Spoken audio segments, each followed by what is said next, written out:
Hey guys, how's it going? Sorry for getting this one to you so late, as you could probably tell by my voice. I'm a little sick, so bear with me here while I try to parcel out the details of this review to you guys. And of course, we're talking today about After the Hunt, the latest from director Luca Guadagnino, starring Julia Roberts, Edebiri, Andrew Garfield, Michael Stuhlbarg, and Chloe Sevigny.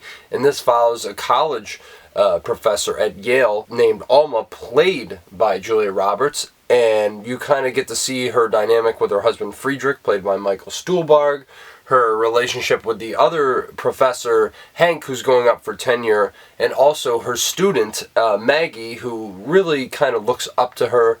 And then one night after a party at their place, Hank and Maggie go off into the night, and next time Alma sees Maggie, she said that he crossed the line. And I don't want to give too much more than that. That's just the setup. And honestly, when it comes to the setup, that's probably all you really need, because when this movie starts out, you hear these so-called high-minded, intellectual people speaking the most pretentious dialogue you've ever heard in your life. Really, I don't mean to come in so negative, because I'm not as negative on this movie as other people are, alright? So I'm going to put that out there. But I think Nora Garrett's script reeks of pretension all throughout every single piece of dialogue, especially near the beginning. It's really, really noticeable and off-putting. Like, I don't feel like people realistically talk this way, and that really put me off to begin with.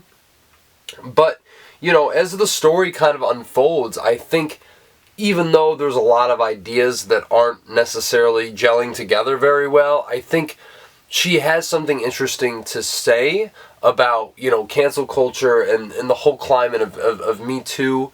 But I also get mixed signals on that, because this movie opens with the Woody Allen typeface and a Tony Bennett song playing. So I'm like, okay, what are we trying to say about this here? Because I'm sure you all have your own individual thoughts on Woody Allen. So I think that is interesting that this is kind of an homage to him when he is such a controversial figure, even in this whole era.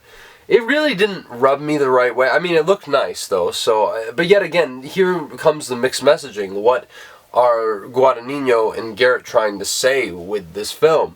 But regardless, I thought there were so many interesting ideas throughout this that it didn't leave me thinking, and it left me engaged by the end. I was pretty invested all the way until the final scene, which I'm still not 100% sure on how that worked.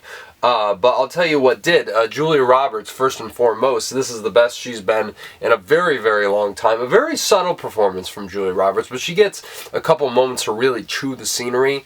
It wasn't the revelatory performance that I thought we were going to get when I heard Luca Guadagnino was working with Julia Roberts. But, she's great in everything. She's one of the best, so why even question that was going to be a factor?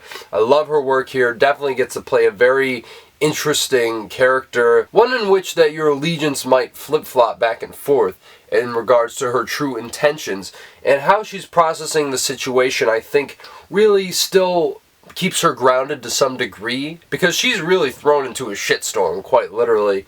And so I think Roberts portrays those emotions and those complexities underneath Alma's psyche so beautifully.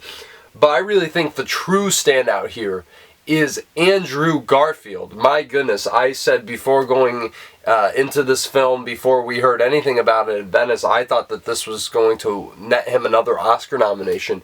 And if it were up to me, I would definitely nominate him for this. I think he just exudes charisma as soon as he steps on the screen. He's so brash, he's so bold, he's saying all these things that are very off-putting, but in a way where he can just kind of play it off. And I think that kind of braggadocious persona that he brings his character, the cockiness, the persuasiveness, you really get a sense of this character, and just, he's a firecracker every time he appears on screen. And I really do think this is some of Garfield's finest work as an actor. Maybe the most unlikable character he's ever played, but but I think he does it just to par excellence. Really, I really do hope that he gets some consideration for this movie, because it would really be a shame if we didn't, give a shout out to Andrew Garfield somewhere along the award circuit here. But I definitely think he is by far the standout of this movie. Michael Stuhlbarg is also great as Alma's husband Friedrich. He gets a couple of really interesting moments, some of which I don't even really know what he was getting after, and that's not necessarily on Stuhlbarg. But he's great in everything as well. I mean, you see him in Call Me By Your Name, another Luca Guadagnino movie, and he quietly steals the whole movie, so no surprise there. And Chloe Sevigny is quite good in this, but I think she gets a little underserved by the story. But, that's alright. She's not the main focus. The one that I'm really not sure about is Edebiri, because I don't think she's bad in this movie by any means, but I think the way in which she portrays Maggie as a character, I don't think the nuance really comes across as to what this character is thinking internally, because, to be honest, I was quite confused a lot of time, and maybe that's not her fault. I think that has a lot to do with the script and the direction, but I'll get into that a little bit more. But I really feel like I just didn't fully buy into a lot of the emotions her character was going through, and maybe that was the point, I don't know. But yet again, not bad, but I definitely could see her be in a better role that's more tailored to her skill set, because I really do think she's such a terrific talent, and I really would love to see her in something where you can really get a sense of just exactly what she's capable of. And then let's talk about Luca's direction here, because I think that there's some really interesting things. He's got some good rack focuses.